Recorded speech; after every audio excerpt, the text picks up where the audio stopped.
Hi, my name is Andy. I am a nurse here at St. George, Utah, working on my FNP program. Uh, with this assignment, I chose the developmental and family life cycle theory. So, understanding the development and family nursing theory, the start of it is the developmental and family life theory provides a dedicated framework for nurses to understand normal family changes and experiences over the family member's lifetime. Several concepts that are mentioned in our textbook uh, that help nurses understand this theory and how they can be linked together to analyze and treat families. So there's two concepts that I'm going to run through with this in this PowerPoint. Assessing both individuals and families as they develop and change over time are the main concepts that can be linked to this theory. Development stages for individuals are seen as a system, and what happens at one level has powerful ramifications at other levels of the system.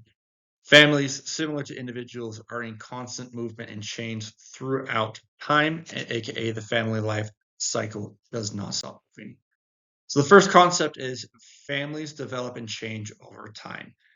A provider taking care of a family to understand that family interactions change over time to how a family is structured, roles of the family, and processes of this family. This in turn helps deliver effective care to the family members that are seeking help. Associated with concept one are stressors. Families can be predictable to stressors and changes based on the stages of the family in the developmental and family nursing stage. In our textbooks, we can look at table 2.5 on page 41, and it helps explain some of these stages and helps us as providers understand what stage we can expect in some of our families that we're taking care of. Here's that table. It sort of starts off with premarital courtship period, leads to early marriage where no children, childbearing years from birth of the first child to when that kid gets into school. Next stage, stage 4, is children in school, 6 to 18 years of age. Stage 5 is when the first to last child is starting to leave home. 6 is the last child leaves home to the parent is starting to be retired, and then retirement to death of both spouses.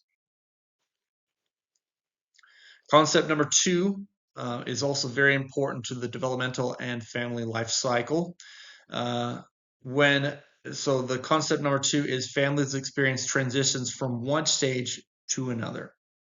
When transitions occur, families experience changes in kinships, family roles, social roles, and interactions within the family. Disequilibrium occurs when the transitional period starts. This disequilibrium can or cannot occur at every stage.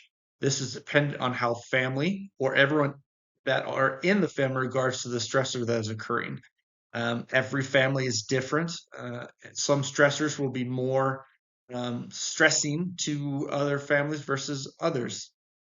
Transition points tend to be the most stressful for families at this point. This is due because of the change of moving one stage of life to the other. So just like in that table 2.5, going from kids from 6 years old to 18 years old to the next stage, that's a transitional point. That is the linkage between the two, where both concepts are really important, but they're different in a way. So it's important to understand that right there is a central part for if there's going to be a problem, it's probably going to be in between a stage at that point.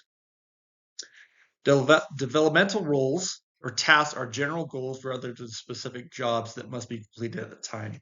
Every family is unique in composition. This makes treating families somewhat difficult because each family is different. Like I said earlier, linking the concepts as a provider is important to understand the outcome of both of these concepts. Families are ever changing and these transitions from stage to stage have their ups and downs. When a provider has a clear picture of a patient, they can have total cares and actions taken with that family individual. Example, a mother comes in the clinic looking for assistance for depression. Within further questioning, you understand that this mother is currently in the process of moving their only child to college across the country. As an APP, you understand that this mother is in stage 6 of the family cycle, and you can see that there is a disequilibrium that is currently happening with this mother.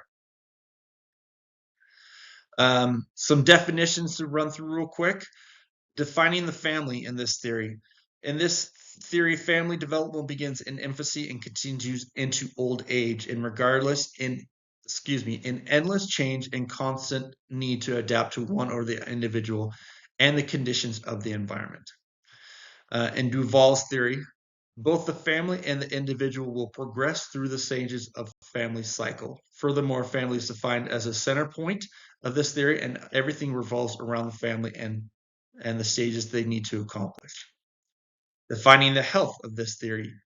Development and family cycle define health as a factor of the family or of the individual, meaning as the family progresses through the stages of development as a family, so does their health.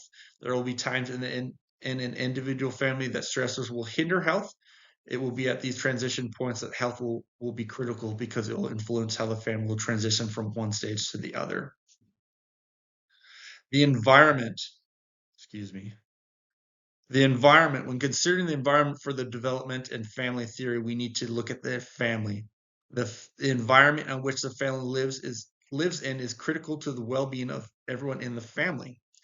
The environment that is reflected in this theory consists of two parents, a heterosexual family. Unfortunately for this theory, this is important to know that this theory only works when there's two parents, heterosexual family. And anything that deviates from that, the theory has a hard time going through the stages of it, and it gets a little tricky. Nursing. Nurses begin to determine the family structure and where this particular family falls in the family cycle stage. Using developmental tasks help the nurse outline the model used to anticipate stressors that the family may be experiencing or to assess what stage is not being accomplished. Now, in applying this theory is very important. First off, when applying, first determine the family structure and where the family falls in the family cycle. This helps the nurse to be guided towards stresses that the family may experience. Applying the 8 stages of traditional family life cycle will be the key in understanding and applying this theory.